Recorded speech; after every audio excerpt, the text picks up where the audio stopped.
मौलाना साहब जो YouTube channel ज़रूर subscribe कंदा। सही ज़वारी करण अफ़ज़ल है या हज करण? बाज़ माण्हू चवंदा आहिनि त ग़रीबनि जो ग़रीब जेकॾहिं हज नथा करे सघनि त पोइ ज़वारी थी वञनि, इहो ग़रीबनि जो हज आहे। बिल्कुलु सही, ग़लति अमल आहे, बिल्कुलु ग़लति अमल आहे। ज़वारी खे हज जे टकर में आणणु बेवकूफ़ी ते दलालत आहे। हज कहिड़ो अमल आहे? हज जो सबूत क़ुरान हकीम का आहे। हज कंहिं कयो? हज नबी सल्लल्लाहु अलैहि वसल्लम जी ज़ात कयो, हज़रत अली साईं जी ज़ात कयो, इमाम हुसैन कयो, इमाम हसन, हे तमामु वॾे साहिब हज कयो।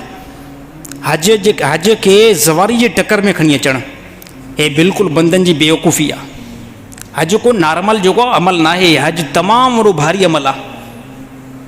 अहिड़ी तरह नबी सल्लल्लाहु अलैहि वसल्लम फरमायो जेको हज ते बंदो अचे थो न त हिनखे नॉर्मल मामूली न सम्झो। जेकॾहिं अगरि हिन जी फ़ोकियत ख़बर पइजी वञे न अरबनि खे, त अरब छा कनि? अरब इन्हनि जी सवारियुनि खां चुमी वठनि।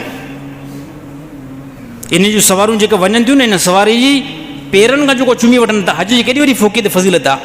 बाक़ी ज़वारी जेकॾहिं ज़वारी खे हज जे टकर में बिल्कुलु न आणंदो वञे, न ई जेको उमिरि जे टकर में आणियो वञे त साईं उमिरि खां बि बहितर आहे, या उमिरि जे बराबरि सवाबु आहे, या हज जे बराबरि सवाबु आहे, हे जाहिल माण्हुनि जो ग़लति ज़हन आहे, ग़लति अकुलु आहे।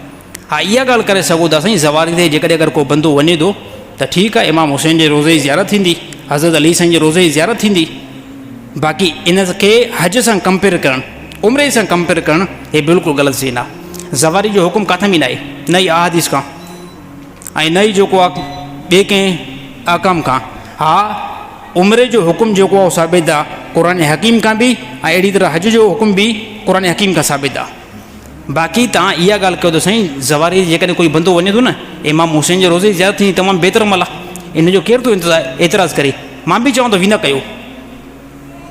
ज़वारी ते पंहिंजे अक़ीदे एतबार सां वञो त बिल्कुलु दुरुस्त आहे। इमाम हुसैन जे रोज़े जी ज़ियारत थींदी, हज़रत अली साईं जे रोज़े जी ज़ियारत थींदी, तमामु वॾे इमामनि जे रोज़े जी ज़ियारत थींदी। तमामु जेको माण्हू चवंदा साईं हे ग़रीबनि जो हज आहे, हे साईं ग़लति ज़हन आहे, हे बिल्कुलु ग़लति ज़हन आहे। त ईअं न आहे, हज जो पंहिंजो हैसियत आहे, पंहिंजो मक़ाम आहे, अहिड़ी तरह ज़वारी जी पंहिंजी हिकिड़ी फ़ोकियत आहे। बाक़ी इनखे इन सां जेको अटैच करणु हे साथियुनि जी बेवकूफ़ी आहे। ऐं ॿियो मां हिकिड़ो ॿुधाइणु चाहियां पियो त जेके साथी ज़वारी ते वञनि था, मूंखे कंहिं साथी ॿुधायो तव्हां ज़वारी ते वियो, पुराणी ॻाल्हि आहे, काफ़ी पुराणी ॻाल्हि आहे।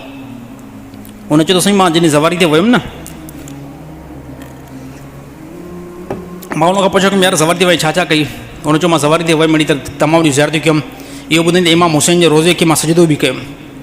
मां शादी खां भला यार ताज़ीम ख़ातिर, मोहबत ख़ातिर, मां हे त बिल्कुलु ग़लति अमल आहे, हे त बिल्कुलु क़ुरान हदीस खां ख़िलाफ़ु अमल आहे। जेकॾहिं अगरि कंहिं बि क़बर मुबारक खे सजदे जी इजाज़त हुजे हा त फस्ट में जेको आहे नबी सल्लल्लाहु अलैहि वसल्लम जी क़बर मुबारक खे सजदे जी इजाज़त हुजे हा। जेकॾहिं कोई बि बंदो हितां वियो, ज़वारी ते वियो, इमाम हुसैन जी क़बर खे ताज़ीम जे एतबार सां सजदो कयईं, इहो बंदो गुनाहगार थींदो, इहो बंदो गुनाहगार थींदो। ऐं जेकॾहिं अगरि माबूद सम्झी करे सजदो कयईं, पोइ त इहो बंदो मुस्लमानीअ खां निकिरी करे काफ़र थो थी वञे, पोइ इहो बंदो इस्लाम खां निकिरी करे वञी करे काफ़र थो थी वञे। त अहिड़ी तरह सां ज़वारी ते वञण में कोई जेको टेंशन आहे, बहितर अमल आहे, ठीकु आहे वञो, पर पंहिंजे अक़ीदे जे एतबार सां वञो। ईअं न आहे त उते जेको उन अक़ीदे जे उन्हनि जे पोयां जेको इक़्तिदा करणी आहे, उन्हनि जे पोयां जेको नमाज़ूं पढ़ियूं आहिनि, न न पंहिंजे एतबार सां जेकॾहिं अगरि तव्हांखे शौक़ु आहे न, बिल्कुलु वञो। बाक़ी उनजो जीअं अक़ीदो वञी करे इमाम हुसैन जे क़बर खे जेको सजदो करणु, हज़रत अली साईं जी क़बर खे सजदो करणु, बाज़ इमामनि जी क़बर खे सजदो करणु, त इन जो सबूत काथां बि नथो मिले। इन अमल ते बंदो गुनाहगार थींदो।